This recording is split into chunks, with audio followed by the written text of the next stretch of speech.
melalui writing healing terapi pada mata pelajaran bahasa Indonesia.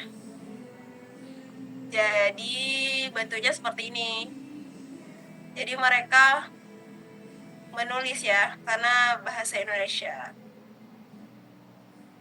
Terus perangkat pembelajaran juga simpel aja. Ini dibuat di Canva kayak gini. Ini RPP ya teman-teman, saya nggak pakai modul ajar karena dulu saya masih K13. Jadi ditulis lengkap semua. Gitu teman-teman. Nah, dalam video tadi, sebenarnya kan Kak Dura ngajarnya kayak biasa aja ya kan. Tapi di situ harus terlihat bahwa kita sebagai guru itu tidak hanya fokus mengajar pada satu anak, tetapi memang kita bisa mengondisikan kelas. Harus melibatkan semua anak. Maksudnya pandangan-pandangan kita itu harus menguasai semua anak, kayak gitu ya. Jadi jangan nanti ada anak yang merasa tidak terperhatikan ya, diperhatikan gitu ya. Oke. Karena udah habis waktunya teman-teman, sepertinya Kak Ida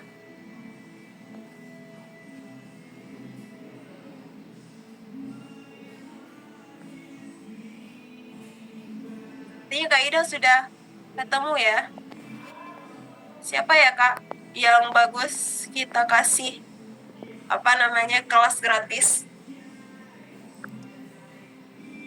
Kak, Yang boleh di lab. Terus boleh memakai baju sekolah bebas selain baju putih. Di lab tergantung materi. Kalau misalnya mau biologi boleh memakai baju sekolah selain baju putih. Boleh. Oke, Kak Ida sudah ada Kak? ini yang open mic atau dari kolom chat? Yang mana aja ya boleh. Yang aktif, yang menyimak dari awal sampai akhir. Kalau nggak ada orangnya, kita skip ya. Tadi Kak Trisha ya namanya. Iya Kak. Oke. Kak Trisha. Orang mana Kak Trisha? Nah, kebetulan sebelumnya Kak saya pernah ngikuti juga punya Kakak kemarin yang pas sebelum sebelum saya lolos dan saya kembali lagi mengikuti punya Kakak gitu dan akhirnya ya saya ketemu lagi dengan Kak Dura gitu Kak. Makanya ketika sebut Trisha kayaknya nih pernah lah ketemu. Iya benar. Dan saya pernah masuk kelas Kakak gitu secara privatnya juga dan sekarang kita ketemu lagi. Kalau untuk asal daerah sih Kak sekarang saya lagi di Cirebon untuk PPG-nya seperti itu. Terima kasih. Oke, Kak Trisha ya. Oke, satu orang atau kita pilih satu orang dulu ya untuk yang teraktif pada malam hari ini. Tapi nanti teman-teman masih punya kesempatan untuk membuat story terbaik. Nanti akan kita pilih, besok kita umumin di grup. Nanti kita akan pilih untuk kita kasih kelas gratis. Atau nanti saya kasih e-book gratis yang memudahkan teman-teman untuk ikut ujian ya. Oke teman-teman, karena udah jam 21.56, suara Kak Dura juga udah serak. Tapi saya senang kali hari ini karena teman-teman itu semua bertanya sampai saya gak sanggup lagi ngomong nih ya, karena banyak kali yang bertanya. Serius nih, kalau bisa dijawab semua memang Kak Dura jawab semua teman-teman, karena emang udah senior ini ya untuk membuat webinar biar teman-teman mendapatkan pemahaman dan